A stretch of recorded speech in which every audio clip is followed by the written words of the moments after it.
앞 시간에 3, 4월 강의 전반에 해당되는 부분과 현대시 어떻게 공부해야 한다 하는 내용을 다루었습니다.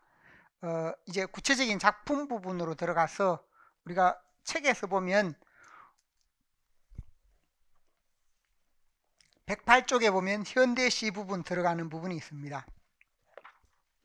여기에서 시작해서 그 뒤에 보면 작품들이 독립군가라든지 그 다음에 해에게서 소년에게 등의 신체시, 그리고 김억의 봄은 간다, 그리고 주요한의 불놀이 등에까지 이어지는 이 부분이 있습니다.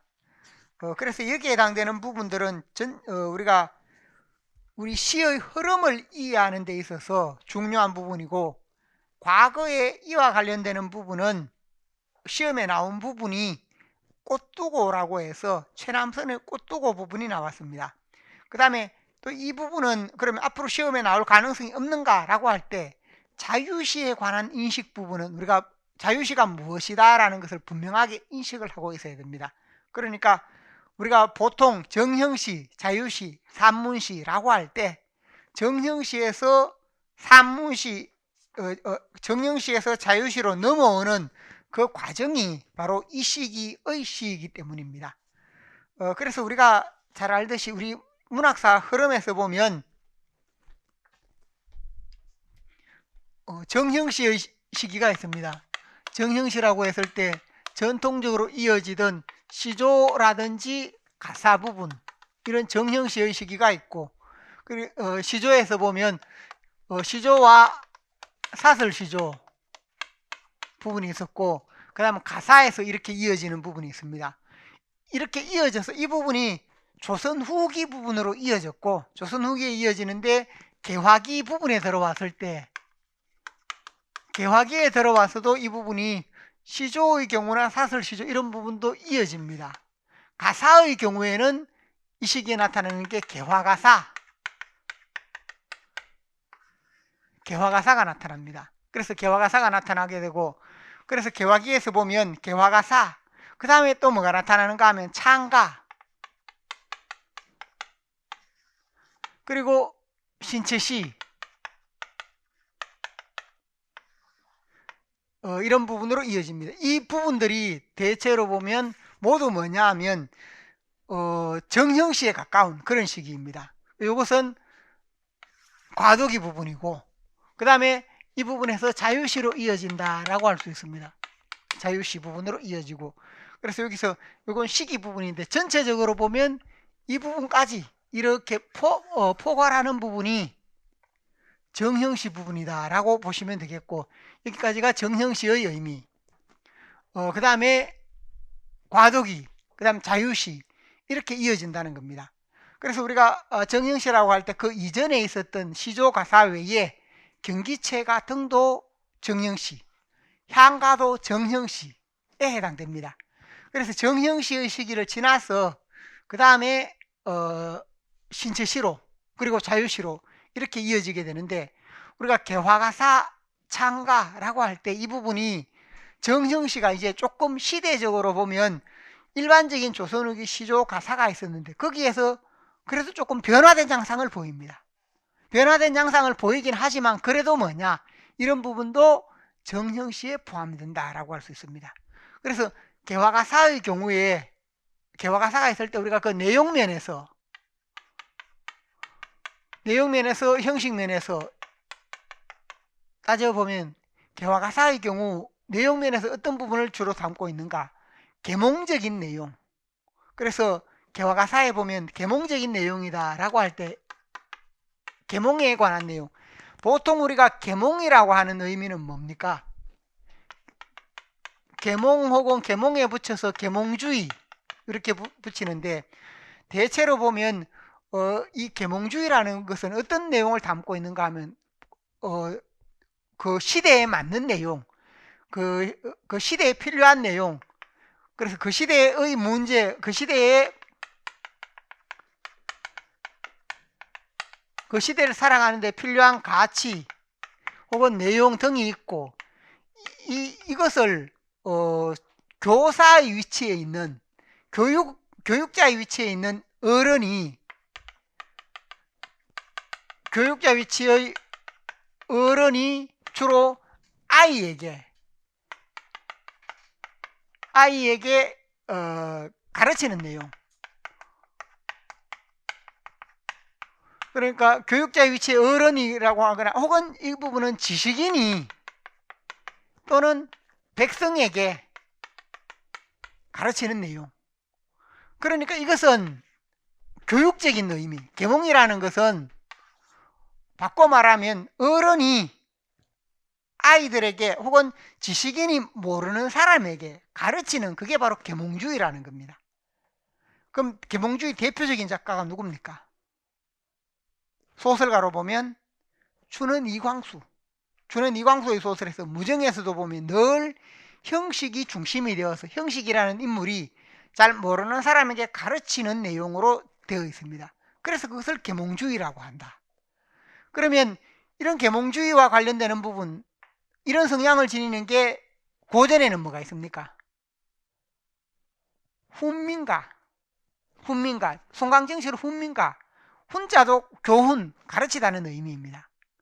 훈민가로서 지식인이 양반이 백성에게 가르친다. 또 뭐가 있습니까?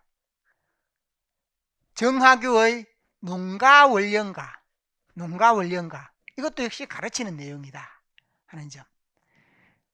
또 이런 성향을 지니는 작품들이 가사에서 보면 또 있는데 어떤 내용이 있습니까?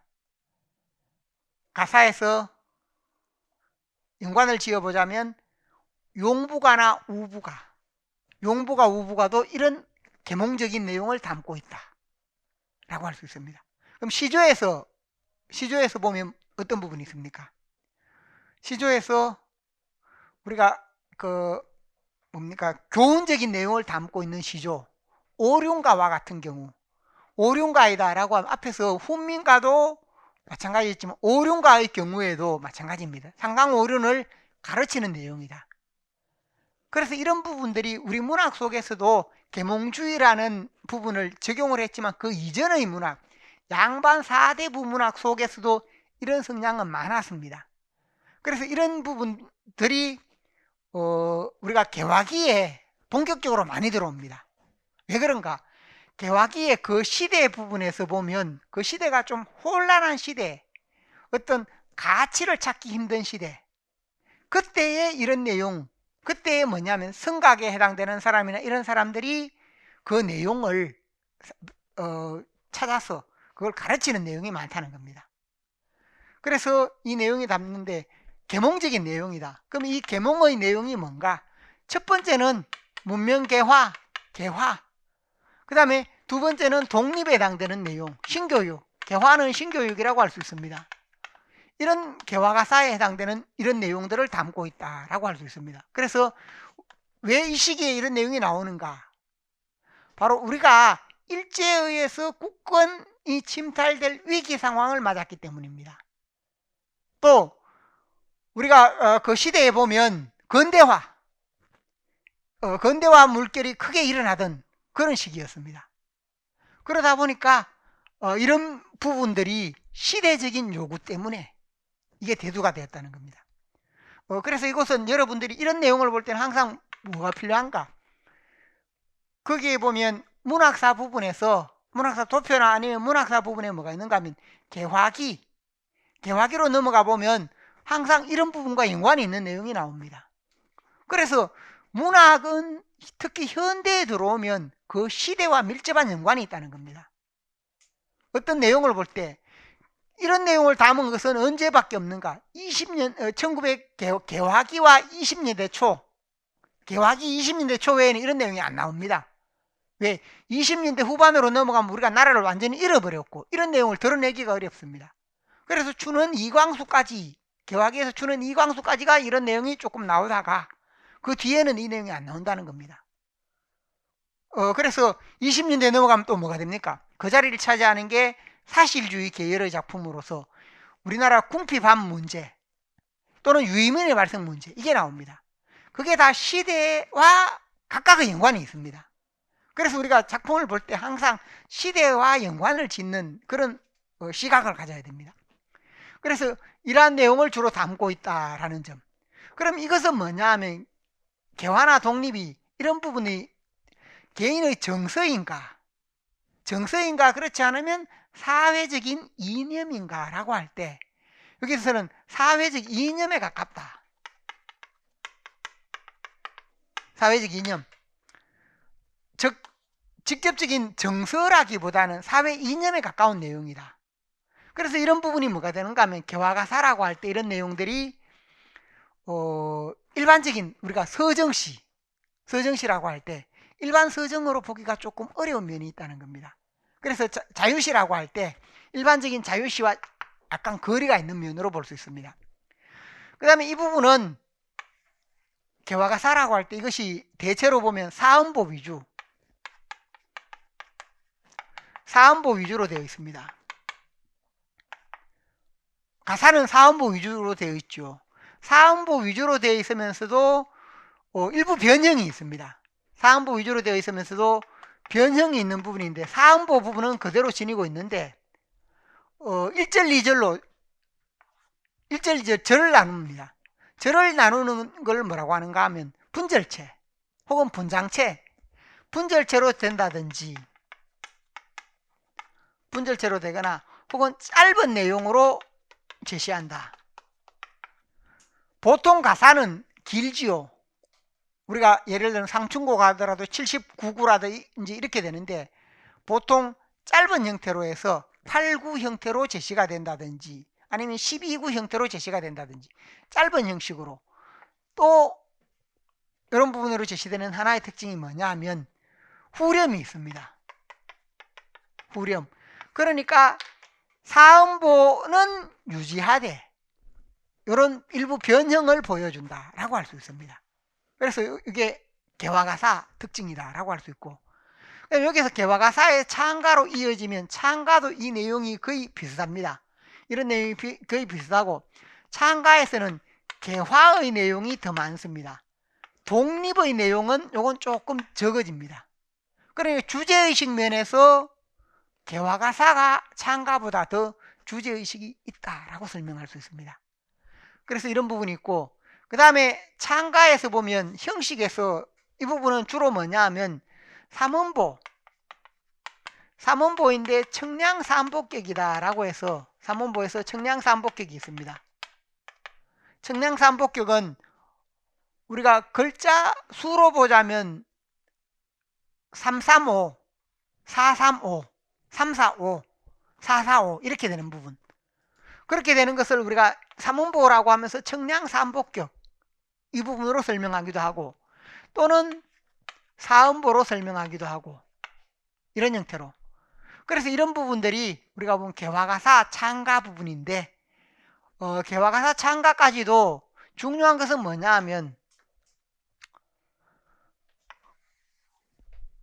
우리 시가에서 정형성은 무엇으로 드러난다고 했습니까?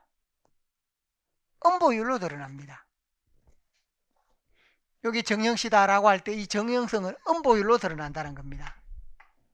이렇게 되던 부분에서 이 부분으로 이어지는데 이렇게 이어지다가 신체시로 이어진다라고 할 때 개화가사 창가에서 신체시로 이어지면 이 신체라는 것은 신체시라고 할 때 신체라는 것은 내용을 중시하는가 형식을 중요시하는가? 신체시에서 내용이 중요합니까? 형식이 중요합니까? 신체시는 형식이 중요합니다. 어떤 형식인가? 왜 신체라고 하느냐? 왜 신체라고 하느냐 하면 이 부분에서 음보율을 탈피했습니다.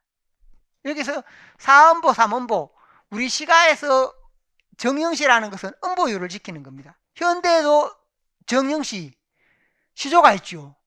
시조는 몇 음보입니까? 사음보다. 사음보 삼행.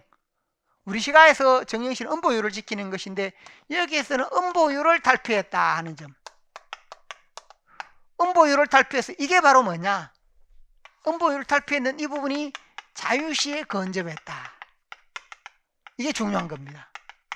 이 부분 때문에 우리가 신체시라고 하는 것이 문학사에 중요한 부분이 되고 오늘날 우리 문학 그 교과서를 보면 신체 시의 경우가 거의 14종 교과서가 있으면 거의 10종 이상이 신체 시 한 편에 실립니다. 왜 그런가? 신체 시가 문학적으로 뛰어나지는 않습니다. 문학적으로 뛰어나지는 않는데 문학사적 의미가 뭔가? 신체 시를 왜 실어 놓는가? 우리가 예를 들면 철석, 격황 이렇게 되는 부분들이 이게 시로 보면 이게 뭐 별 의미도 없죠. 근데 그걸 왜 실어 놓는가? 바로 이런 점 때문입니다. 음보율 탈피. 그래서 음보율에서 벗어났다라고 할 때 보통의 경우 우리가 사음보라면 사음보 계속 이렇게 이어진다는 겁니다.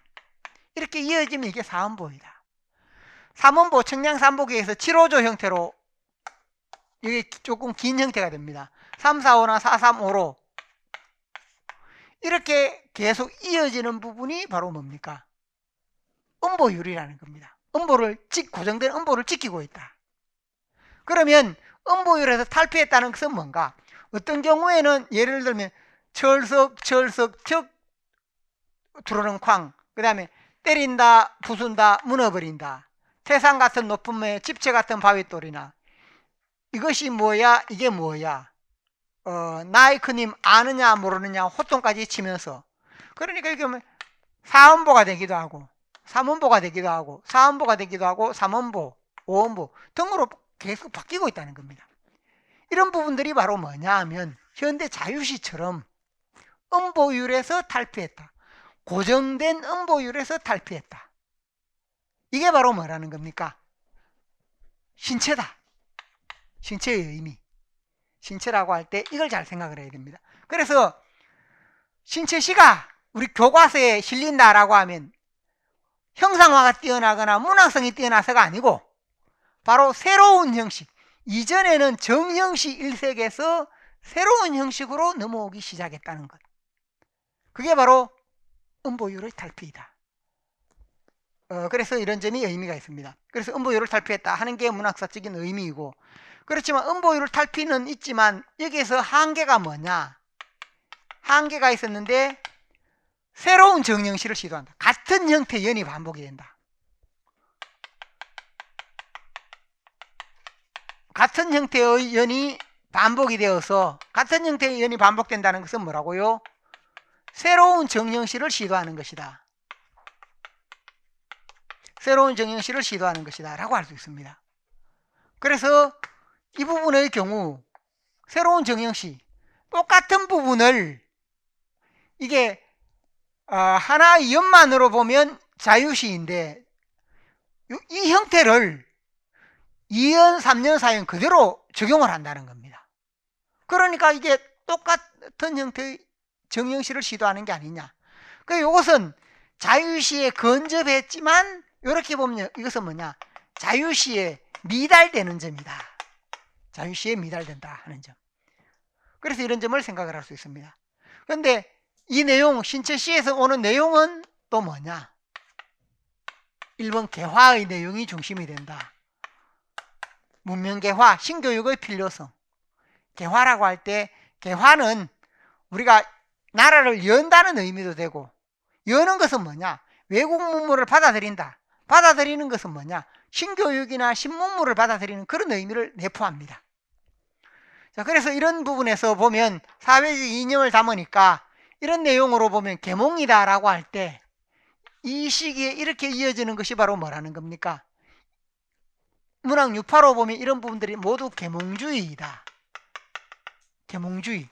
유파로 보면 계몽주의이면서 그 계몽의 내용으로 보면 문명개화나 신교육의 필요성, 이런 부분들을 주로 담고 있었다라고 할 수 있습니다. 그리고 여기서도 사회적 이념이기 때문에 개인 정서가 아니라 사회적 이념입니다. 여기도 계몽주의라고 할 때 계몽적인 이 내용은 뭐냐? 이것도 자유시에 미달되는 요소로 볼 수 있다. 자유시에 미달된다. 왜? 사회적 이념이라는 겁니다. 사회적 이념을 담고 있다 보니까 이것이 자유시에 미달된다라는 의미로. 그리고 이렇게 이어지는 것이 개화가사, 창가, 신체시 흐름이고, 여기서 보면 앞서 이야기했죠. 여기까지 바로 정영시였다. 그 다음에 이건 과도기라는 겁니다. 과도기의 신체시. 그 다음에 여기 뒤에 이어서 이제 자유시로 이어진다라고 할 수 있습니다.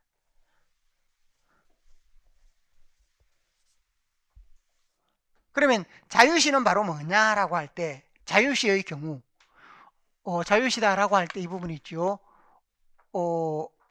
앞에서 자유시라고 할 때 시조나 가사 부분도 있고 그 다음에 자유시 부분이 있는데, 이 내용에서 보면 자유시라고 하면 가장 첫 번째 이 부분에서 보면 정형에서 벗어났다. 정형에서 벗어났다 라는 겁니다. 그래서 정형에서 벗어나는 부분에 자유시의 경우에 역시 내용과 형식으로 이 부분도 나눠 볼 수 있는데, 이게 이어지는 부분으로 보면 앞서 보았죠. 이 부분도 음보율을 탈피했다라는 것은 기본 전제가 됩니다. 음보율을 탈피했다 하는 점. 그래서 이 자유시 시작으로 꼽히는 부분이 뭡니까? 기먹의 봄은 간다 혹은 주요한의 불놀이, 이런 부분이 있습니다. 그래서 음보율을 탈피했다 하는 점. 그 다음에 음보율을 탈피하면서 여기에 같은 형태의 연이 반복된다라고 할 때 이것도 역시 이런 부분도 벗어났다. 이런 부분도 벗어났다 하는 점.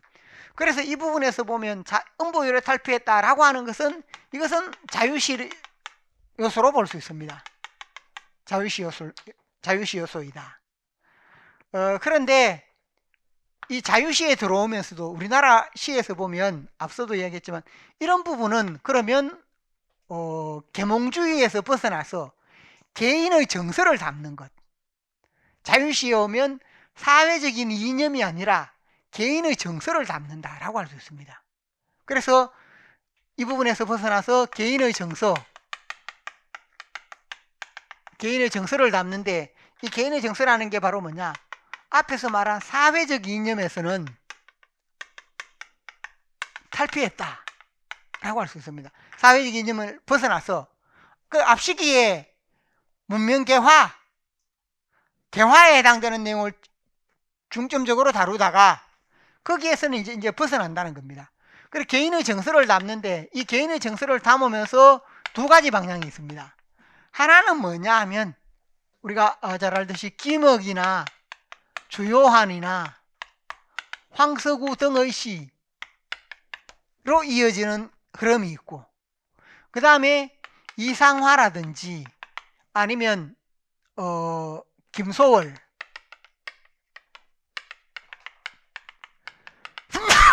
미안합니다. 이상화, 김소월, 한용운 등등의 시가 있습니다. 이렇게 있는데 개인의 정서를 담는다라는 면에서 여러분이 잘 알듯이 김억 주요한 작품도 많이 실립니다. 그래서 우리가 문학 교과서가 있을 때 문학 교과서에 보면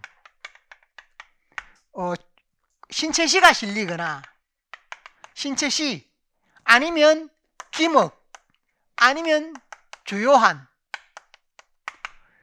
20년대 작품 중에 반드시 이 작품 하나는 실습니다. 이 하나를 싣는다.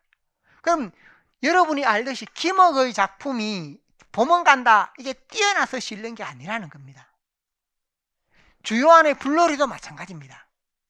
이런 작품이 뛰어나서 실는 게 아니고, 여기에서 이런 작품을 싣는다 하면 모두 뭔가 그 이전의 문학이 우리 시문학이 정형시였는데 여기에 들어오면 음보율이 탈피되면서 이제 자유시 흐름으로 나아가고 있다는 겁니다. 그래서 어느 책을 보든지 신체시가 실려있지 않으면 이 중에 하나는 실려 있습니다.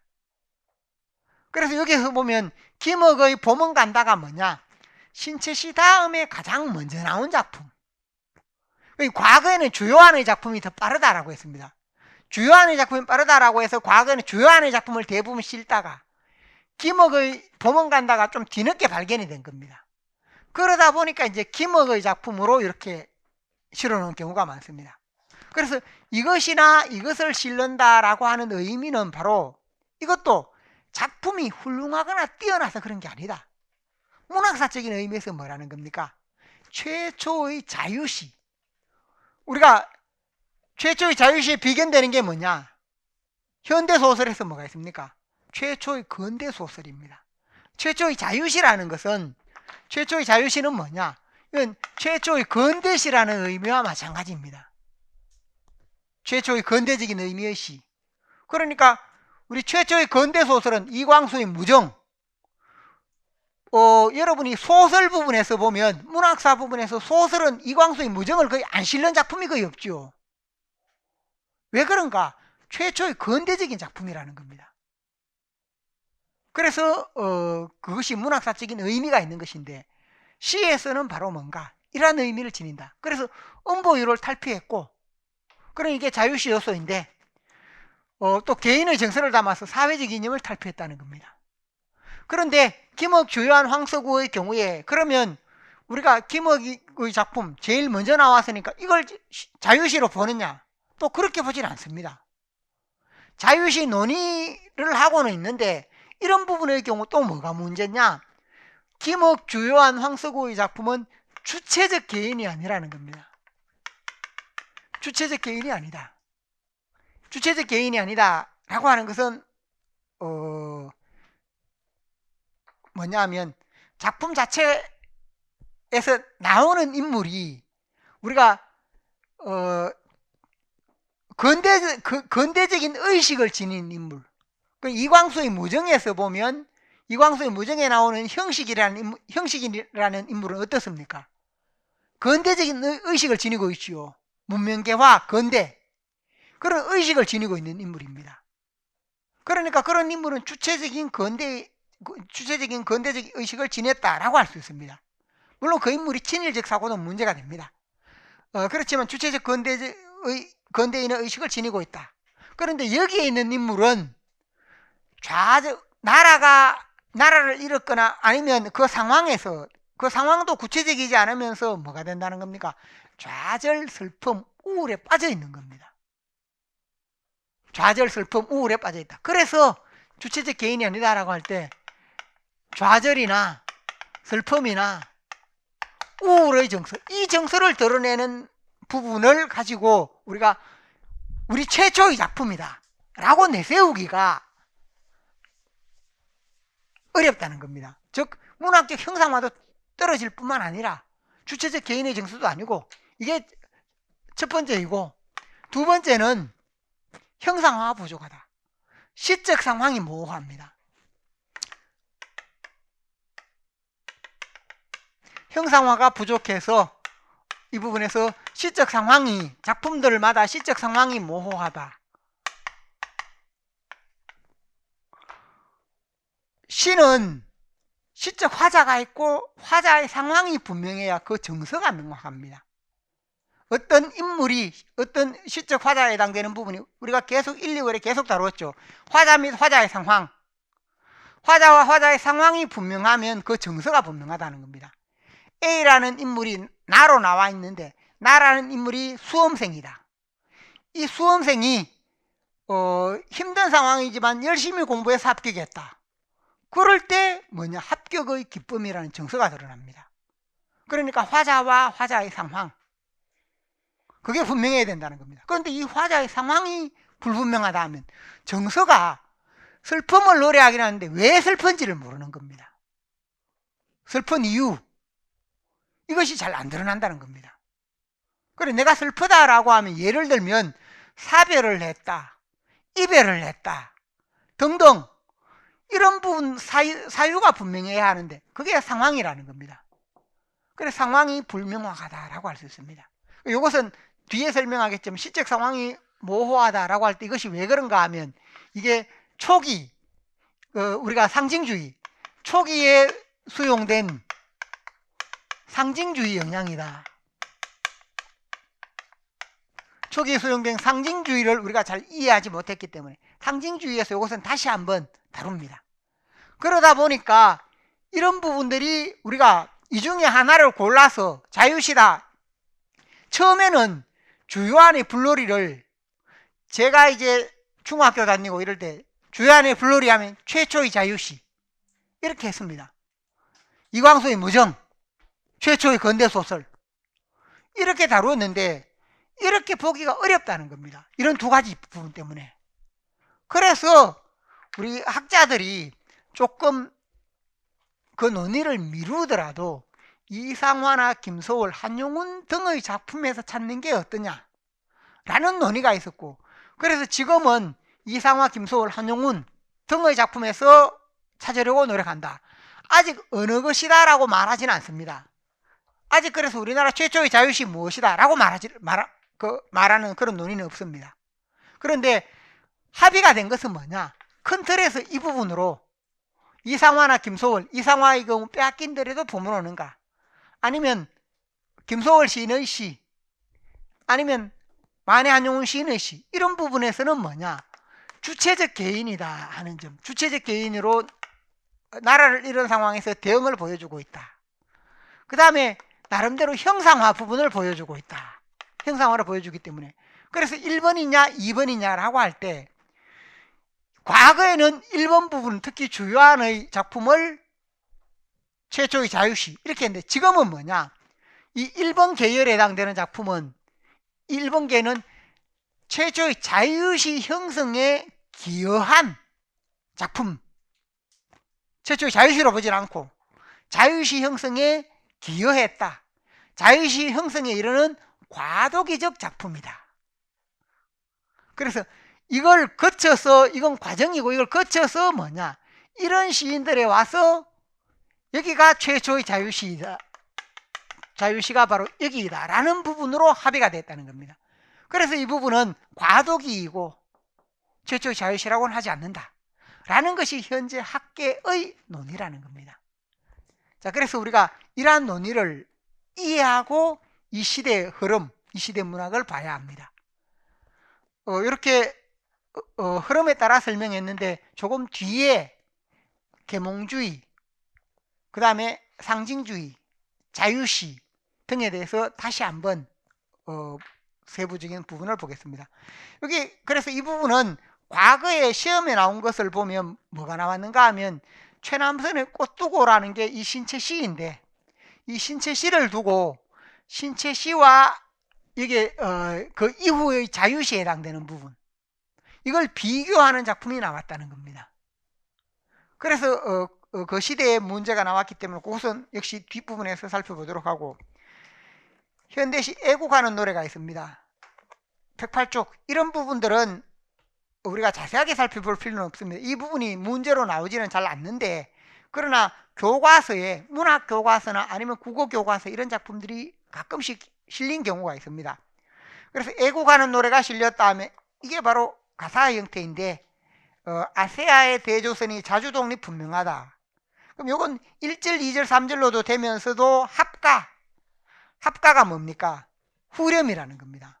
입을 모아 부르는 후렴으로 합가라고 해서 입을 모아 부르는 후렴. 그래서 이 부분의 경우에서 전체적으로 보면 구로 따지면 6구가 되죠. 전체로 12구가 되죠. 전체적으로 보면 12줄 형태가 되는데, 이렇게 제시가 되어 있으면서 가사라고 하지만 긴 형태는 아닙니다. 이렇게 제시가 되었다. 그 다음 이 내용에 보면 대부분 뭐냐, 아사의 대조선이 자주 독립을 해야 한다 하는 내용. 그 다음에 자주 독립하면서 분골쇄신 충군, 나라에 충성해야 한다. 그 다음에 3년에 깊은 잠을 어서 깨어 부국강병 진부, 깊은 잠을 깨다. 잠을 깨는 게 뭐냐, 잠을 깬다는 말이 개화입니다.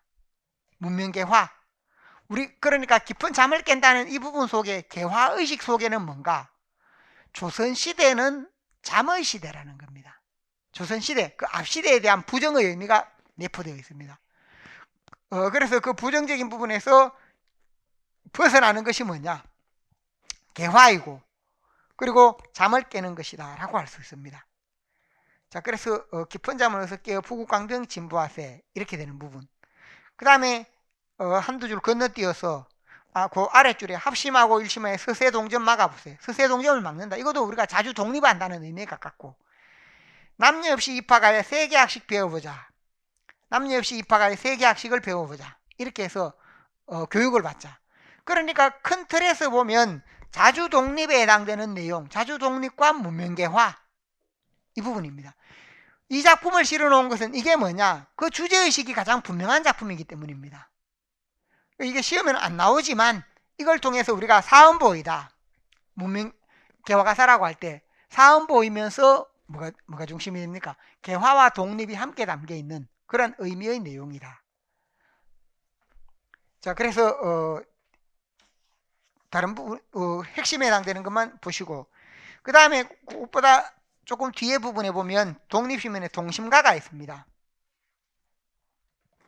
동심가 한마음으로 맺자라고 해서 이 부분도 여러분이 많이 봤을 텐데, 이 부분은 개화가 중심이 됩니다. 앞에 것보다 주제의식은 약간 약하다고 할 수 있습니다. 문명개화 부분인데, 앞에 있는 것은 애국과 개화를 통한 자주독립, 주제의식 면에서 자주독립이 좀 더 강조가 되었다면 이건 개화가 중심이 됩니다. 내용에 보면 잠을 깨세 사천년이 꿈속이라 만국이 회동하여 사회가 일가로다. 잠을 깨는 것은 뭡니까? 문명개화를 의미합니다. 그래서 쭉 이어져서 3년에 문명개화하려 하면 실상 2일이 제일이라. 모세고기 불어 말고 그물 맺어 잡아보세요. 그물 맺기 어려우랴 동심결로 맺어보세요. 이렇게 돼 있는데 앞에 두 가지를 비교하면 조금 동심가는 비유나 상징을 통해 형상화되면 동심가가 나왔습니다. 근데 주제의식은 앞에 있는 작품이 낫다라고 할 수 있습니다. 그래서 여기서 보면 동심가라고 잠을 깨자라는 표현이나 또는 범을 보고 개거리고 용을 보고 닭거린다. 그 실제대로 개화를 해야 하는데 그렇지 못한 현실을 이렇게 했고, 모세고기 불어 말고 연못의 고기가 바로 뭐냐? 외국에 개화한 발전된 상입니다. 우리가 그물 맺어 한마음 한뜻으로 그물 맺어 잡아보자 라는 것으로 제시가 되었습니다. 자, 그래서 여기도 사음보, 잠을 깨세 사천년이 꿈속이라, 여기에 묶어져서 사음보라는 겁니다. 그냥은 이음보 같아 보이는데 사음보로 하면 이거 몇 줄이냐? 8, 9가 됩니다. 8행 이렇게 제시되어서 이것도 뭐라고요? 앞에서 말씀드렸듯이 이 부분의 경우 개화가사에 해당되는 부분. 그 다음에 뒤로 넘어가면 113쪽에 독립군가 이것도 넓은 의미로 개화가사인데 창가라고 하기도 합니다. 그래서 개화가사 창가는 더 넓은 의미로 보면 창가도 개화가사에 묶어서 이렇게 다루는 경우가 있다. 세분하면 개화가사 창가 이렇게 나누어지는데 이 부분의 경우에 개화가사 중에서도 창가에 가깝다. 노래 형식으로 불렀던 창가 부분에 해당되고, 이것은 뭐가 되느냐 하면 형식 자체가 나아가세 독립구나 어서 나가세 445 글자 수로 보면 445가 되고, 이런 형태가 우리가 7호조 8호조 청량산복격은 335가 되어서 뒷부분이 깁니다. 335 네 글자 435 345 그 다음에 네 글자 5 이렇게 되는 것. 이런 형태를 우리가 뭐냐 하면 335는 6호조라고 하고 이건 7호, 이것은 8호의 형태인데, 이렇게 음보율로 제시되는 것을 우리가 마디로 하면 한 마디, 두 마디, 세 마디인데 세 번째 마디는 깁니다. 여기 세 글자나 네 글자는 우리 시각에서 같은 부분으로 봅니다. 그래서 이걸 뭐라고 하는가? 청량사음복격이라는 말로 씁니다. 청량사음복격이라고 흔히 이걸 7호조 라고 이야기하는데 우리 시가에서는 청량사음복격이다 라는 의미로, 그래서 청량사음복격 혹은 후장 삼음보, 뒤가 긴 삼음보인데 이게 이 부분이 짧지만 이건 길다는 겁니다. 그리고 후장 삼음보, 조동일 교수는 뒤가 무거운 삼음보, 다 같은 말입니다. 그래서 후장 삼음보 혹은 청량 삼복격, 그래서 이렇게 제시되는 부분인데, 앞서 이야기했죠.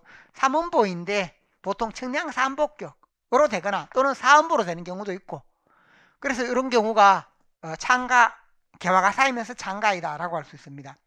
그래서 아래 기다리던 독립전쟁도 돌아왔다네. 기다리던 독립전쟁 455이지만 여기 두 번째 부분이 좀 축약이 되면서 445로 읽힙니다. 이때를 기다리고 10년 동안에 3, 4, 5 그 다음에 갈았던 날랭카를 시험할 날이 3, 4, 5 이렇게 해서 다 마디로 보면 세 마디 중에 뭐가요? 이 부분이 길다라고 할 수 있습니다. 자, 그럼 독립군가는 1920년에 이거 국내에서 불렸던 게 아니고 해외에서 우리나라 독립군들이 불렀던 노래이다 라고 할 수 있습니다. 이 부분이 여러분이 배운 이전의 교과서에 국어 교과서, 고등학교 국어 교과서에 실려 있었습니다. 그래서 독립군가라고 해서 이 부분이 국어 교과서에도 실려 있었는데 항상 이 부분이 개화가사 대신에 이게 실리면서 제시가 되었죠. 그러니까 이 부분도 나름대로 표현을 보면 나름대로 뛰어난 면이 있습니다. 그래서 첫 번째 부분 1절 부분의 경우에 자주 독립, 무장투쟁을 통해서 일본을 섬멸하고 자주 독립을 이룬다. 주제의식 면에서 가장 강한 주제의식을 보여줍니다. 그래서 1년이 그런 부분으로 정의의 태극 깃발 날리는 곳에 적의 군세에 낙화 같이 쓰러지리라 이렇게 되어 있고, 4연 부분에 독립군의 백만용사 달리는 곳에 압록강 어별들이 다리를 놓고, 독립군 달리는 곳에 압록강 어별들이 다리를 놓는다. 여기서는 주몽신화를 차용을 했습니다. 압록강 어별들이 물고기 자라들이 다리를 놓는다. 그래서 어별성교라고 하지요. 그래서 주몽신화에 있던 내용을 차용을 했고, 독립군의 붉은 피가 내뿜는 때에 백두산 굳은바위 길을 열리라. 백두산도 길을 연다. 굳은바위 길을 열리라 이렇게 돼 있고, 독립군의 날랭칼이 빗기는 날에 현해탄 푸른 물이 핏빛이 되고, 현해탄의 푸른 물이 핏빛이 된다. 그래서 이건 현해탄 푸른 물은 뭐냐? 일제를 의미합니다. 현해탄이라는 것은 대한해협 부분, 이걸 일본은 현해탄이라고 합니다. 그래서 일본을 무찌르는 것, 독립군의 병력 같은 고함 소리에 부사산 소선봉이 무너지노나. 부사산은 어느 산을 말합니까? 부사산은 어느 산을 말합니까? 일본의 후지산을 말합니다. 후지산.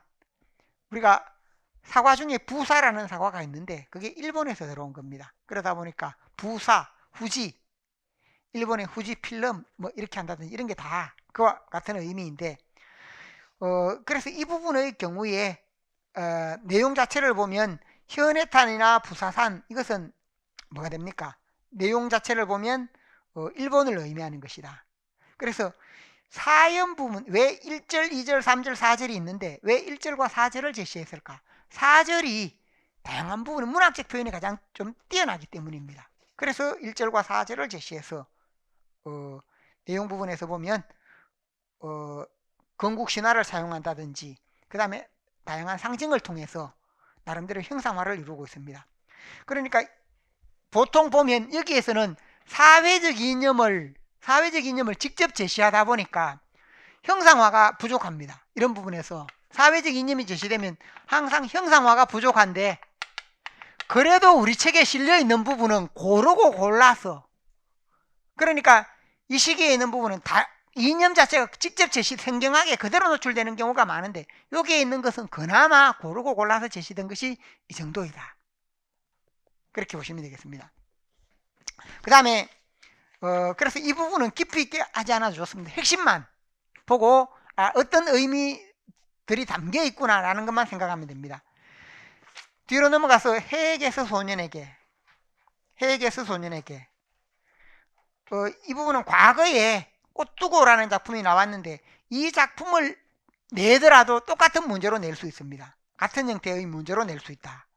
그래서 해라는 것은 바다를 의미하고, 이 작품이 이제 신체시이다.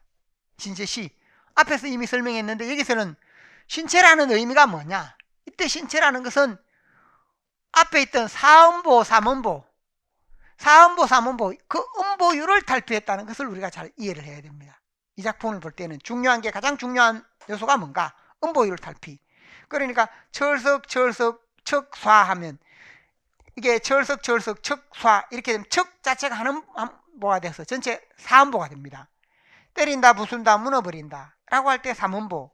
태산 같은 높은 면에 집체 같은 바위돌이나 4음보. 요것이 뭐야, 요게 뭐야, 3음보. 나의 큰 힘 아느냐 모르느냐 호통까지 하면서 5음보. 때린다, 부순다, 무너버린다 3음보. 철석철석 척 두르는 콱. 이렇게 해서 이 부분의 경우에 역시 마찬가지로 또 4음보. 그래서 앞에서 설명했듯이 음보 부분에서 일정하게 이어지는 것을 벗어났다. 그래서 이게 음보율의 탈피이다. 그 점을 이해하시면 좋겠고, 그 다음에 세부 내용에서 보면 2, 3, 4, 5, 6년 이렇게 이어질 때 형태가 똑같은 부분이 2년도 똑같고 3년도 똑같고 4, 5, 6년이 똑같다는 겁니다. 이게 바로 뭐라는 겁니까? 한 개가 같은 형태의 연이 반복이 되고 있다. 같은 형태 6년이. 그래서 이게 뭐냐, 새로운 정령시를 시도하려는 시도이다. 그래서 이것이 자유시에 미달되는 부분, 형식 면에서 완전한 자유시가 아니다라고 할 때 이런 자유시에 미달된다 하는 점. 그 다음에 여기서 해에게서 소년에게, 이것도 뭐냐, 바다가 소년에게 말한다. 그럼 바다는 뭐냐 하면, 여기서 해라는 것은 앞서 이야기했죠. 계몽을 이야기할 때 바다는 근대, 문명, 개화 이런 의미입니다. 근대이고 문명개화이고, 또는 근대이고 문명개화한 어른. 그러니까 문명개화한 어른이 누구에게? 소년에게. 그러니까 계몽. 그 계몽의 내용은 뭔가? 계몽의 내용은 뭐라고 했습니까? 문명개화입니다. 문명개화. 그러니까 여기서 바다는 1년은 보면 바다는 힘이 세다. 나의 큰 힘. 그 다음에 2년도 바다는 힘이 세다 하는 점. 그럼 3년도 바다는 힘이 세다. 4년에 가면 역시 마찬가지입니다. 바다는 힘이 세다. 5년에서는 바다는 순수하다. 1, 2, 3, 4년에서는 바다는 힘이 세고, 바다는 뭐냐? 건대나 바다의 힘이고 힘이 세다는 것이고, 5년에서는 순수하다. 나와 짝이 될 것은 바로 하늘밖에 없다. 작은 시비, 작은 삶, 온갖 더러운 것 없다. 그래서 사람들보다 순수하다라는 것이 5년의 내용. 6년에 철석철석 척투르는 광. 저 세상 저 사람 모두 미워라. 저 세상 저 사람 구시대를 말합니다. 구시대의 사람들, 앞에서 잠이 든 사람들, 그 중에서 또 하나 사랑하는 일이 있으니 담 크고 순정한 소년배들아. 담 크다라고 하는 것은 담이 크다, 용기나 힘을 말합니다. 1, 2, 3, 4년의 용기나 힘. 순정하다, 5년의 순수. 여기 모아지는 면이 있습니다.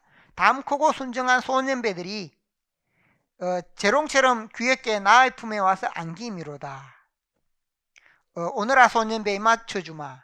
이렇게 해서 입맞춰주마 하는 것은 뭐냐면 소년들 문명개화 시키겠다라는 의미로 되어 있고, 마지막 년에는 바다가 소년들에게 입맞춰주겠다라고 하면서 바다를 의인화했습니다. 바다를 의인화한 표현. 바다가 의인화되어서 소년배들아 재롱처럼 귀엽게 품에 안겨라. 이렇게 해서 소년들을 수용하겠다. 그래서 왜냐하면 계몽이라는 게 앞서 이야기했죠. 계몽의 경우 양반 사대부나 지식인이 백성에게 할 수도 있고, 또 이 시대에서 마찬가지인데, 여기 있는 내용 자체를 보면 뭐가 됩니까? 어른이 먼저 깨닫고 알고 있는 어른이 소년에게 알려주는 그런 부분, 그 의미여서 여기 있는 것이 바로 뭔가? 문명개화이다. 근데 주제면에서 보면 앞서 이야기했죠. 주제면에서 바다 자체가 계몽주의라고 했을 때 바다 개화라는 겁니다. 바다는 바로 개화, 근대, 개화를 통한 근대이거나 문명이거나 이런 의미. 문명은 힘이 세다, 소년들이 그걸 수용한다 라는 내용이 중심이 됩니다.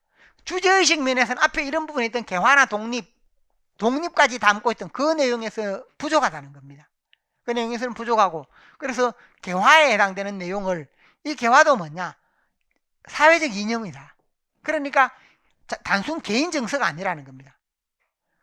건대는 힘이 세니까 소년들이 건대를 수용하자. 이게 핵심이라는 겁니다. 그러니까 앞에서 개화라고 할 때 이 부분 사회적 이념이고, 이게 가치가 있는 것은 이 자체는 별 의미가 없다는 겁니다. 그런데 가치가 있는 것은 음보율 탈피, 이 부분 때문에 이것이 중요하다. 그래서 문학사적 의미라고 할 때 이러한 점을 생각을 할 수 있다. 자, 그래서 이것도 역시 제가 설명했는 핵심 더 깊이 있게 다룰 필요는 없습니다. 문제가 나올 대로 큰 틀에서 이렇게 나옵니다. 과거에 그럼 이와 관련되는 부분이 뭐가 있었는가? 그 뒤에 보면 꽃두고 120쪽에 있습니다. 120쪽에 꽃두고 하는 부분이 있는데, 여기에 있는 내용도 앞에서 보면 꽃이 뭐냐?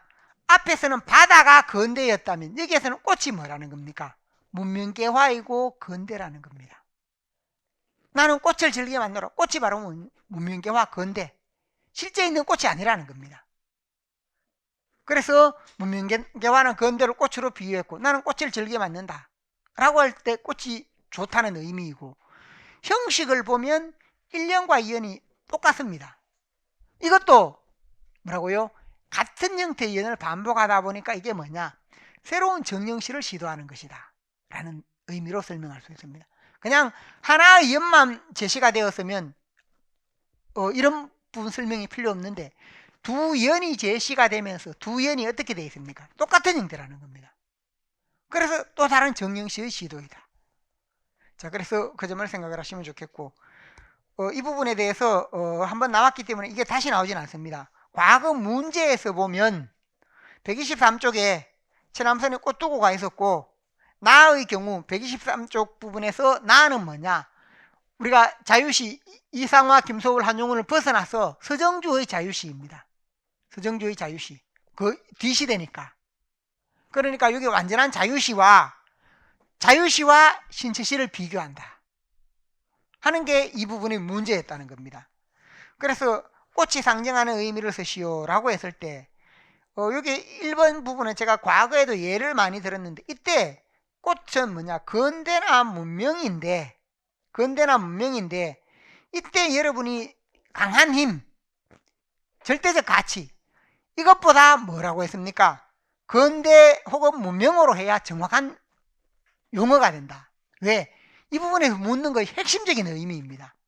하나의 대상에 대해 상징적인 의미는 여러 가지가 있을 수 있는데, 여기서는 건대나 문명, 이걸 밝혀줘야 가장 정확한 답이 되는 그런 문제다라고 했습니다. 그 점을 생각을 하시고, 그 다음 나의 꽃이라고 할 때 나 부분의 꽃은 영원한 생명이나 혹은 선의 세계다라고 했습니다. 그럼 두 번째 있는 부분으로 나와 비교할 때 가를 본격적인 현대시로 보기 어렵다면 그렇게 판단할 수 있는 근거를 세 가지만 쓰시오라고 했는데, 형식 면에서 내용 면에서 제가 각각 이렇게 다양하게 제시를 해놨습니다. 그래서 이 부분은 여기 있는 대부분의 내용은 어디에도 적용된다. 이 문제를 지문을 가 대신에 최남선의 해에게서 소년에게 이거로 바꾸어도 답은 똑같습니다. 그래서 이 뜻이 1, 2년 형식 면에서 1, 2년의 형태가 같다. 그 다음에 1, 3년, 2, 6년에 보면 자의적으로 들여서게 하는 부분이 같다. 이것은 해에게 소년에게 없지만 형태가 같다는 것은 똑같습니다. 시는 간결하게 압축하여 드러냈지만 이 부분은 길게 서술한다든지 장황하게 서술하고 있습니다. 그러니까 해에게서 소년에게 할 때 앞에서 제가 뭐라고 했습니까? 1에서 4연, 5연, 6년 1에서 4연 내용은 같은 내용입니다. 같은 내용으로 힘이 세다, 이걸 계속해 표현만 다르지 힘이 센 내용, 뭔가 근대의 새로운 요소가 아니고 힘이 세다라는 것을 다양하게 강조하고 있다는 겁니다. 5연은 순수한 내용이다. 6년은 이걸 종합하는 의미로 있다. 그럼 이 부분에서 이것도 장황하게 서술하는 그런 부분이 있습니다. 그리고 똑같은 내용을 여러 번 말하고 있는데 실제로는 1년과 5년과 6년만 있어도 되는, 오히려 그 핵심이 잘 드러나는 그런 내용이 될 수 있다는 겁니다. 자, 그래서 이 부분이 있고, 또 내용면에서 보면 나는 개인의 정서를 드러낸다. 자유시는 개인의 정서인데 가는 문명개화이고 개화에 대한 예찬, 그러니까 계몽적 교훈적 내용, 즉 사회적 이념이다. 계몽적인 이념이다 라고 해서 이 부분이 미달된다. 자유시에 미달된다.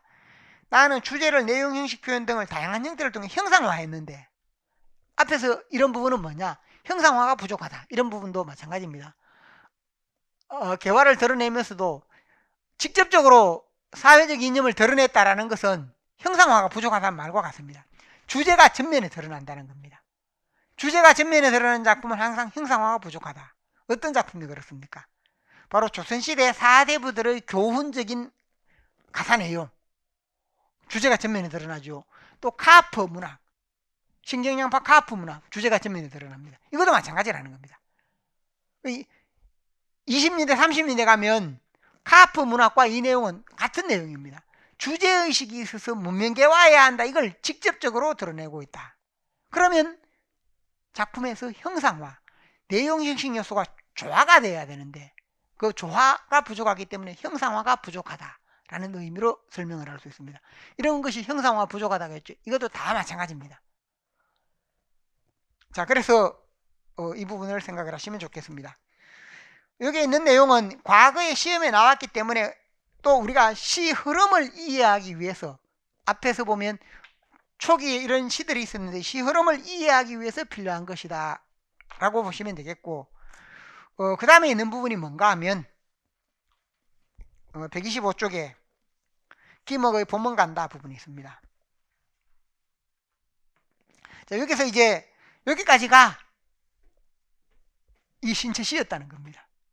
이 부분의 의미를 생각을 하면 되겠고, 여기서 제가 판서를 했는데 이 핵심 내용이 제시가 되었기 때문에 이런 부분에서 문제가 나오더라도 이런 부분들은 이런 문학사적 의미를 묻지 작품 자체에 대해 깊이 있게 묻지는 않습니다. 아니면 시대와 관련되는 것을 생각한다든지 그 개화기 시대가 어땠는가, 그건 또 우리가 다 잘 알고 있는 내용입니다. 그래서 이 부분에 따라서 이해하면 좋겠다. 그 다음에 자유시에 들어오면 김옥의 봄은 간다와 그 뒤에 주요한의 불놀이가 있습니다. 봄은 간다와 주요한의 불놀이가 있다라고 할 때 이 두 작품이 있는데, 봄은 간다, 여러분이 이 시를 읽어보면 이게 시로서 작품 형상화 부분에는 많은 문제가 있다는 겁니다. 이 작품을 우리가 실어놓고 이게 뛰어나서 실었다라고 설명하면 그 엉터리 설명입니다. 이 설명은 이것은 김옥의 봄은 간다나 주연의 불론이 왜 실리는가, 바로 이런 때문에 완전히 이제 우리 시가 자유시로 접어들은, 이것 신체시도 벗어나 자유시에 접어드는 그런 과도기에 있기 때문에 실리면 이 부분 때문에 우리가 실지 이런 부분이 좋아서 실린 게 아니라는 겁니다. 그래서 봄은 간다라고 할 때 그 점을 생각을 할 수 있고, 봄은 간다 부분에 보면 밤만도 밤이 도다 봄이 도와 이렇게 제시가 되었고, 밤만도 애달픈데 봄만도 생각인데 그 밤이 애달프다 이렇게 돼 있는데, 여기에 보면 슬프다라든지 애달프다든지 울다라든지 이런 부분들이 많은데 왜 슬픈지를 모르는 겁니다. 이걸 잘 읽어보시면 우리가 시를 이 부분을 보면서 비판적으로 봐야 됩니다. 그러니까 예를 들면 이런 작품을 설명할 때 제가 어떤 선생님들이 이걸 설명하면서 하는 걸 보니까 이 작품도 아주 좋은 작품이라고 막 선전을 하면서 이렇게 교과서에 실려 있으니까 그 엉터리 설명입니다. 이 배경을 모르고 이걸 실어 놓은 것은 이런 점 때문인데 이게 어느 부분이 도대체 좋은지를 그 작품에서 보자면, 작품에서 우리가 시의 경우 시를 평가하자면 화자와 화자의 상황, 그것을 통한 정서, 이런 부분이 기본입니다. 그러면서 다른 비유 상징이 포함이 되어야 되는데 여기에서는 슬프다라고 했을 때 그 슬픔의 의미를 우리가 무엇 때문에 슬픈지, 그래서 실컷 울기는 하는데 왜 우는지는 잘 안 드러내는 그런 부분입니다. 크게 짐작을 해보면 청춘이 빨리 가서 그런가 라고 이렇게 생각을 할 수도 있는데 그런 내용도 명확하지는 않다는 겁니다. 그래서 이 부분에서 밤이도다 봄이다. 밤만도 애달픈데 왜 애달픈지 그래서 상황이 없다. 봄만도 생각인데 날은 빠르다. 봄은 간다. 깊은 생각은 아득이는데 저 바람에 새갓을 피운다. 이건 감정이입이 되어 있는데 감정이입이 되어 있더라도 왜 슬픈지는 없습니다. 금은 내 떠돈다. 종소리 빗긴다. 말도 없는 밤의 서름. 소리 없는 봄의 가슴. 꽃은 떨어진다. 님은 단식한다. 이렇게 되어 있죠. 그러니까 각각 두 줄로 되어 있어서 여기에서 보면 이러한 정형성을 벗어났다. 음보율 정형성을 벗어나서면서도 또 여기도 뭡니까? 새로운 정형식 시도하려는 것도 아닙니다. 이행식으로 되어 있지만 행 자체가 길이가 다 다릅니다. 그러니까 이 부분에서 여기에서 우리가 초점 맞춰서 학생들에게 지도해야 될 것은 뭔가? 과거의 시가 이러한 부분으로 정형성을 지녔거나 신체시가 음보율을 지녔는데 이걸 벗어난 최초의 시다. 그런 부분을 벗어난 최초의 시. 이게 학생들에게 지도해야 할 핵심적인 내용이라는 겁니다. 그런데 작품만 나와 있으면 그걸 설명하는 게 아니고 뭘 설명합니까? 작품에 대해 분석하려고 하고 이게 뭐 어떡하고 이게 뛰어나고 감동을 주고 이렇게 설명을 합니다. 엉터리입니다. 그래서 이 점을 잘 생각을 해야 한다 하는 점. 그래서 이 부분이 의미가 있는 것은 1918년에 나왔는데 유일하게 128쪽에 보면 불놀이가 언제입니까? 1919년. 불놀이는 1919년인데 이게 거의 한두 달 앞에 김옥의 봄간다가 나왔다는 겁니다. 과거에는 주요한의 불놀이를 중심으로 실었다는 겁니다.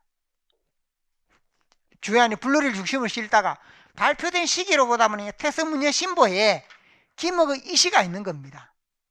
이 시가 있으니까 이걸 이제 옮겨와서 실었다. 그 옮겨와서 싣는 근거는 뭐냐? 어디까지나 이런 부분으로서 최초의 작품이다라는 게 중요한 것이다 하는 점. 신체시를 실어놓는 것 같은 의도로 실는다는 겁니다. 그래서 이런 작품을 지도할 때는 학생들에게 우리 문학사의 흐름이 이렇게 이어지는데 여기에서 이 변화가 있는 최초의 작품이다. 자유시로 들어오는 최초의 작품이다.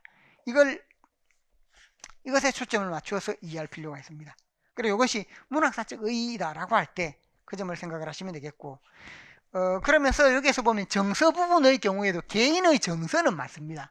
이 부분에서 내용면에서 보자면 사회적 이념에서 개인의 정서는 맞는데, 그러나 그 개인의 정서는 맞지만 이런 문제를 지닌다, 한계를 지닌다라고 이야기했습니다. 그래서 여기에 있는 부분이 그대로 적용이 되는 부분입니다. 이 부분의 경우에 김옥의 봄은 간다라고 했을 때 이 작품에서도 앞서 이야기했듯이 이 부분의 문제점, 주체적 개인이 아니다. 여기도 좌절, 슬픔, 우울을 드러내는 부분. 그러면서 시적 상황이라든지 이런 부분이 명확하지 않다. 이런 한계는 동시에 지닌다라고 생각하시기 바랍니다. 자, 그래서 이 부분이 있고, 제가 126쪽에 보면 내용면의 한계 부분에서 상황이 분명하지 않은 애상의 정서를 드러냈다. 그래서 근대적이고 주체적인 개인의 정서가 아니다. 내용면에서 부족하다는 겁니다. 한계가 있는데 이걸 우리가 좀 설명을 하면서 이게 작품이 뛰어나니 감동을 주니 이렇게 설명하는 것은 좀 엉터리 설명이다 라는 것을 생각을 하시기 바랍니다. 여기서도 핵심만 이해를 하면 됩니다. 그 다음에 이어지는 게 주요한의 불놀이. 주요한의 불놀이는 그래도 김옥의 봄은 간다보다는 좀 낫습니다. 작품 형상화 면에서 조금 나은 면이 있다. 그러나 이 두 가지 문제는 또 그대로 지닙니다. 그리고 이 작품의 경우에도 우리가 잘 보면 봄은 간다라고 했을 때 산문으로 되어 있어서 유장한 흐름이다라고는 할 수 있는데, 자, 이 시는 주요한의 불놀이는 우리가 앞에서 보았죠. 우선 첫 번째 이 작품의 경우 불놀이 부분에서 첫 번째 생각할 수 있는 게 이 부분이 왜 자유시인가? 왜 이 시에 산문시라고 하지 않고 왜 자유시? 보통 최초의 자유시라고 하죠. 최초의 자유시 혹은 자유시 논의로 이렇게 이야기하는데 왜 자유시라고 하는가? 왜 산문시라고 하지 않는가? 왜 산문시라고 하지 않는가? 왜 그렇습니까? 자, 여기서 앞에서 보면 정령시 다음에 자유시입니다. 이 자유시 속에서는 일반적인 자유시와 산문시가 다 포함이 됩니다. 처음에 나타날 때. 그러니까 산문으로 되어 있지만 이때는 아직까지 산문이다 자유다 이게 나누어지기 전이라는 겁니다. 이게 분화가 되는 것은 그 뒤에 와서 분화가 됩니다. 그 당시 이 시기에는 정령시 아니면 모두 자유시였다는 겁니다. 그러니까 지금이었으면 자유시다라고 이렇게 산문시다라고 말을 하겠지만 이 시대에서 논의에서 보면 정령시를 벗어난 시는 모두 뭐다? 김억처럼 하더라도 자유시고 그 산문처럼 하더라도 자유시라는 겁니다. 그래서 최초의 자유시라고 했다는 겁니다. 그래서 이것은 용어상 우리가 그냥 보면 이건 산문시인데 왜 산문시라고 하지 않고 최초의 자유시라고 하지? 그래서 그 개념이 이렇게 서로 달랐다 하는 점을 생각을 하시기 바랍니다. 그러한 점을 생각을 할 수 있고, 두 번째, 이 작품의 경우 우리가 현실로 인식할 때 이 부분에서 우리가 시대와 관련 지을 때 이걸 뭘로 해석할 수 있는가라고 하면 일제강점기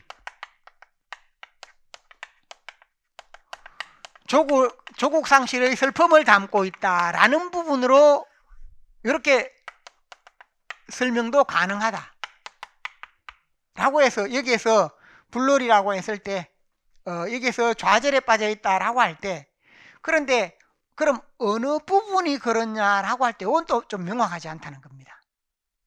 현실성이 이렇게 설명도 가능하다라는 말은 시대적으로 보니까 우리가 좌절 슬픔에 빠져 있는데 이렇게 설명이 가능한데 이게 분명하게 어느 부분에서 보니까 조국을 잃은 슬픔을 담고 있다 라는 부분이 좀 명확하지 않다. 그래서 여기서 보면 이 부분을 볼 때 보면 뭐냐, 님을 잃다, 님을 잃은 부분이 뭐냐면 어떤 조국 상실과 연관이 될 수 있다 이렇게 보게 되고, 이렇게 본다면 시대적인 의미에서 해석이 가능하다 하는 점을 생각을 할 수 있습니다. 그래서 이 점을 고려하고, 그 다음에 세 번째 불놀이 부분에서 역시 마찬가지인데 이 작품의 경우에도 이런 한계는 동시에 지닙니다. 앞에서 한계는 동시에 지니는데 좌절 슬픔이나 우울의 정서, 김억의 봄은 간다도 마찬가지였습니다. 좌절 슬픔 우울의 정서, 이 부분이 20년대 상징주의에 나타나는데 이것이 뭐냐, 그 뒤에 우리나라 시중에 1920년대 애상적 감상적 낭만주의,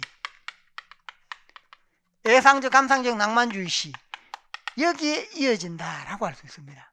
이런 부분으로 이 슬픔이 그대로 이어져서 좌절이나 슬픔, 우울, 이유가 없습니다. 이유가 뚜렷하지 않고 좌절, 슬픔, 우울을 드러내는데 20년대 애상적 감상적 낭만주의 똑같다는 겁니다. 이 흐름이 그대로 이어지고 있다 하는 점을 생각을 할 수 있고, 그래서 이런 면이 있기 때문에 이게 뭐냐 하면 앞서 이야기했죠. 최초의 자유시 후보로 올랐다가 탈락했는 이유가 뭔가? 이 부분이다. 주체적 개인이 아니다.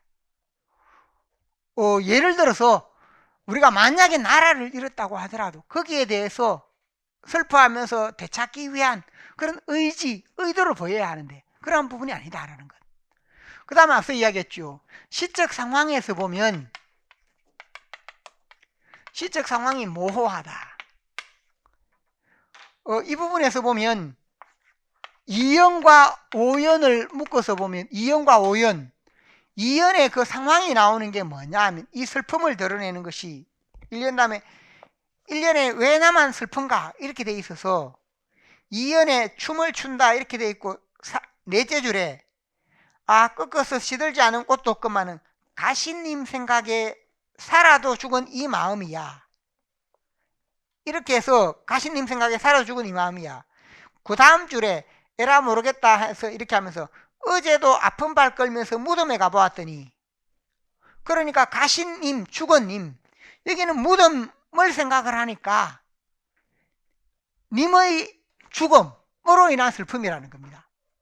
여기 슬픔이다라고 할 때 님의 죽음으로 인한 그런 이연에서 제시된 상황을 보면 그러한 부분으로 되어 있다. 아, 그래서 이 인물이 슬퍼하는구나 라고 생각을 할 수 있는데, 오연에 오면 오연에 저라 배를 멀리서 잠자는 능라도까지 물살 빠른 대동강을 저오르라. 물살 빠른 대동강을 오면 거기 너의 애인이 맨발로 서서 기다리는 언덕으로 고추 뱃머리를 돌리라.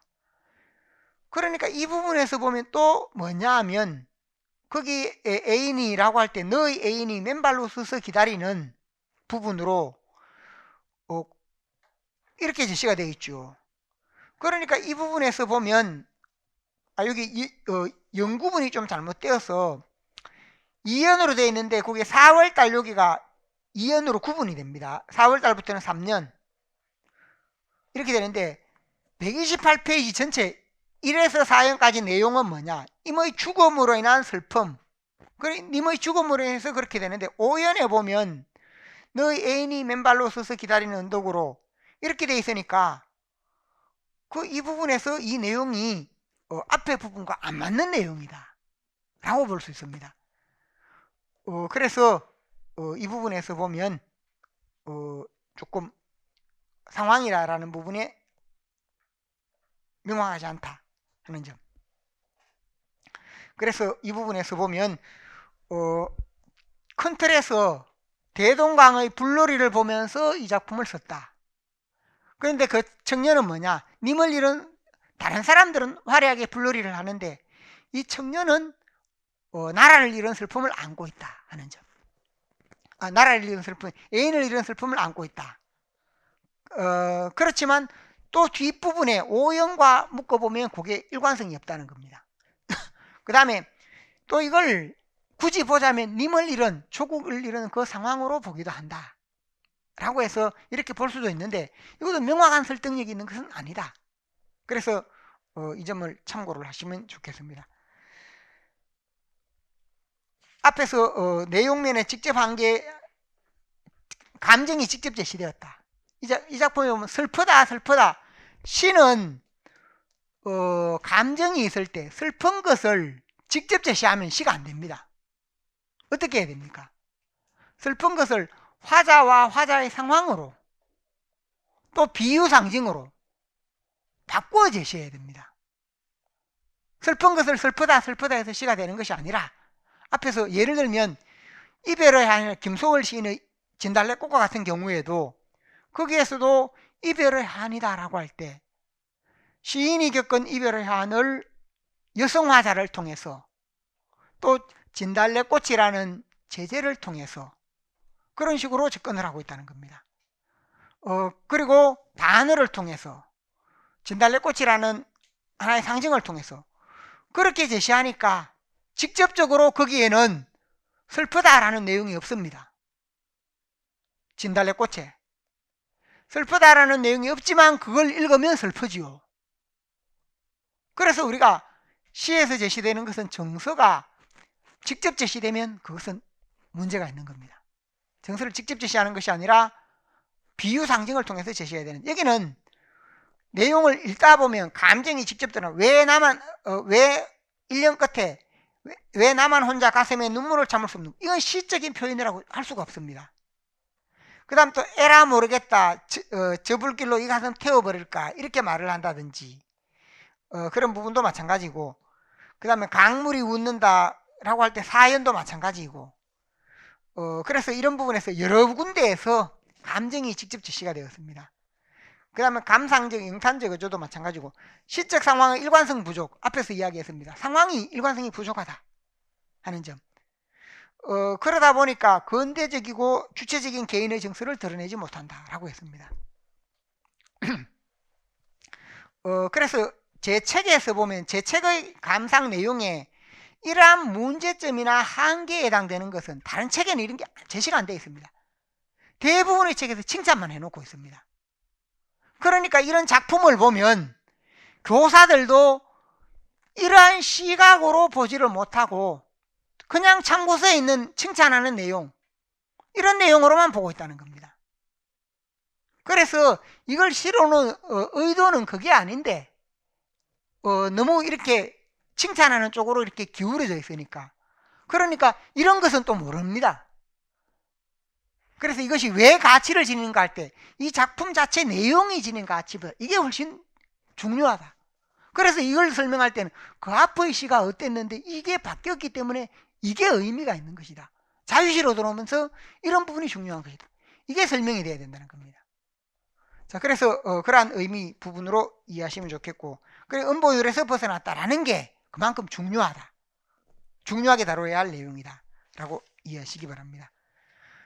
시사적 의의나 뒤에 있는 부분은 제시가 되어 있는데 과거에 이런 부분이 한번 시험에 나왔기 때문에 지금 이런 부분들이 나오면 이런 문학사적인 이 내용이 나오지 작품 자체와 관련되는 부분은 큰 의미가 없습니다. 그런 부분을 내지는 않는다. 내면 이런 부분과 관련 지어낸다 라고 생각을 하시면 되겠고, 그 다음에 우리가 생각을 해야 될 게 뭐냐 하면 이 작품들에서 불놀이도 그렇고 그 다음에 뭐냐 하면 범은 간다도 그렇고 시적 상황이 모호하다 그랬죠.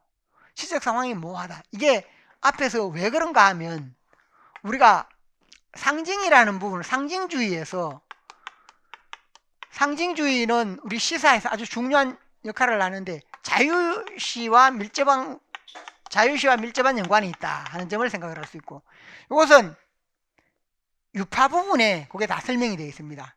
그래서 유파의 상징주의와 해당되는 부분이 설명이 되어 있기 때문에 그 내용을 여러분이 책에서 보면 앞쪽에 잠시 돌아가서 봐도 좋습니다. 그래서 상징주의라고 할 때 앞에 보면 1920년대의 경우 상징주의 위에 자유시가 있습니다. 자유시가 있고 상징주의가 있다라고 할 때 자유시, 그래 자유시는 이미 제가 설명을 했습니다. 이전에 정형시에서 벗어나 자유로운 시 형태를 지향한다. 내용면에서 전시된 계몽의식, 즉 사회적 이념으로 탈피했다. 그래서 근대적 개인의 정서, 형식에서 정형성을 탈피한, 제가 여기 다 설명했던 내용입니다. 자유시라고 할 때 이것에 대한 설명 다 했던 부분인데 다시 한번 정리하면서 운율에 대한 모색 실험, 관습적 형태에서 벗어났다. 서구 상징주의 시와 실론을 바탕으로 했다 하는 점. 그래서 창가 신체 시에서 자유시로 이어지고 그 다음에 사설시의 작가에서 또 자유시로 이어진다. 주연 황수 김억 등의 활동해서 김억의 범은 간다, 주연의 불놀이를 최초의 자유시로 보기도 한다. 그렇지만 이걸 자유시로 보지 않고 아래 이상화 김소월 한 자유시로 보기도 한다라고 했지 자유시다라고 하지는 않았습니다. 그 다음에 상징주의라고 했을 때 바로 프랑스 상징주의와 자유시가 밀접한 연관이 있다 그랬지요. 프랑스 상징주의를 수용을 했다. 테스 문예 신보, 상징적 표현을 중시하고 음악성을 중시하고 자유시운동, 작시법, 시를 짓는 창작법을 강조했다는 겁니다. 이미지에 의한 표현. 그러니까 자유시와 밀접한 연관이 있으면서 여기에서 작시법이나 시의 운율이나 음악성을 강조한다든지 이미지에 의한 표현을 중요시해서 점차 이제 현대시에 가까운 내용으로 이어진다는 겁니다. 이렇게 하는데, 그러나 이 상징주의의 마지막 부분에 뭐냐, 당시 수용 주체들이 상징의 의미를 무언가 모호한 것, 불명확한 것 등으로 인식하여 김억, 주요한, 황석우 등의 초기 시는 시적 상황이 모호한 것으로 나타났다. 그래서 이 의미가 중요한데 이게 바로 무슨 말이냐 하면 우리가 상징이라는 것은 그 문화적 배경이 있어야 됩니다. 문화적 배경이 있어야 한다. 그래서 우리가 예를 들어서 우리 민족에게 은장도라고 하면 우리에게 은장도는 어떤 의미를 지닙니까? 우리에게 은장도는, 우리는 은장도다 여성의 정절을 의미한다라는 것을 우리가 쉽게 알 수 있습니다. 근데 이 은장도를 외국어로 번역해 놓으면 뭐 작은 칼 이렇게 되겠지요. 그래서 은장도 푸른 날로 인양 베어서 하는 걸 은장도 서정주의 시에 보면 귀족도라는 시가 있습니다. 귀족도라는 시에서 은장도 푸른 날로 인양 베어서 라는 것을 작은 칼 푸른 날로 인양 베어서 이렇게 해놓으면 외국어로 번역할 때는 작은 칼 이렇게 할 수밖에 없을 겁니다. 그러면 은장도가 지니는 것과 작은 칼이 지니는 것 의미가 같습니까? 다릅니까? 전혀 다릅니다. 은장도가 지니는 이 의미를 못 담아낸다는 겁니다. 그러니까 상징이라는 것은 그 문화적 배경을 모르고 수용을 하면 모호한 것이 되어버립니다. 모호한 것. 문화적 배경을 알면 그게 의미가 통합니다. 그러니까 역으로 프랑스의 상징에 해당되는 것. 프랑스 사람 시인이 보들레르가 예를 들어 보들레르가 고양이라는 시를 썼으면서 이 고양이는 바로 뭐냐 하면 아주 관능적이다 혹은 섹시하다 하는 그런 여인을 드러냈습니다. 관능적이고 섹시한 여인. 그 여인을 고양이로 이렇게 빗대어 드러냈는데 우리나라 문화에서 고양이는 그때는 뭡니까? 지금은 이제 고양이에 대한 인식이 많이 바뀌었죠. 바깥에 키우면서 고양이는 어떤 동물입니까? 집에서 주로 고양이 키우는 게 쥐 잡는 역할. 입에 피 묻히고 다니고 쥐 잡는 역할. 아니면 나중에 집에서 풀려나면 도둑고양이가 되어 돌아다니는 역할. 이런 부분입니다. 그러니까 이 의미가 완전히 다르다는 겁니다. 그래서 그 시대에 여기 수용 주체들 누구냐? 김억이나 아니면 주요한이나 황석우 이런 분들의 경우에 상징주의라는 것은 무언가 모호하게 표현하는구나. 분명하지 않고 뭔가 모호하게 다른 걸 갖고 와가 표현하는구나. 이렇게 인식을 했다는 겁니다. 그러다 보니까 뭐가 됐다? 바로 시들을 보면 그 상황이 초기 시가 이 세 시인이 다 그렇습니다. 모호하게 나타난다. 그게 바로 뭐냐? 이런 상징주의에서 그 상징의 의미를 무언가 불명확하다. 모호하다. 잘 모르니까. 그래서 우리의 예도 외국인들이 이해하면 우리 시도 우리 문화 배경을 모르면 모호하다, 불명확하다 이렇게 할 수 있다는 겁니다. 우리도 똑같다. 그걸 알고 보면 이런 배경에서 이 의미였는데 그 의미는 더 명확한 부분입니다. 그런데 모르고 보니까 모호하다, 불명확하다 이렇게 된 겁니다. 자, 그래서 그것이 바로 뭐냐? 상징주의의 영향이었다라고 할 수 있습니다. 그래서 상징의 의미를 좀 우리가 불명확하다, 모호하다, 잘못 받아들였으니까 이러한 문제가 생겼다라는 의미로 이해하시기 바랍니다. 그래서 김억의 주요한의 작품은 그 장단점의 의미 함께 생각을 할 수 있는데 이 시가 장점으로 읽어가다 보면 유장한 산문에 이르됩니다. 이런 장점이 있습니다. 그 다음 두 번째는 님을 잃은 것을 우리가 조국 상실로 이렇게 본다면 이런 부분들이 하나의 장점이 될 수 있다. 그러니까 그런 점도 있지만 다양한 또 한계도 있다. 이걸 함께 묶어서 봐야 이 작품에 대해서 정확한 이해가 가능하다. 그리고 불놀이를 실은 것은 형상화가 뛰어나서 실은 게 아니다. 앞서 이야기했죠. 이런 점 때문에 싫었다. 이걸 분명하게 이해할 필요가 있습니다.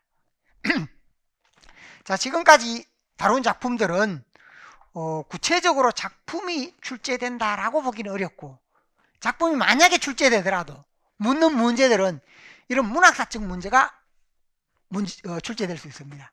그러니까 그렇게 이해하시면 좋겠습니다. 잠시 쉬었다가 김동환의 작품부터 다루도록 하겠습니다. 김동환의 작품부터는 작품 자체를 조금 더 구체적으로 살펴봐야 합니다. 예, 여기까지 질문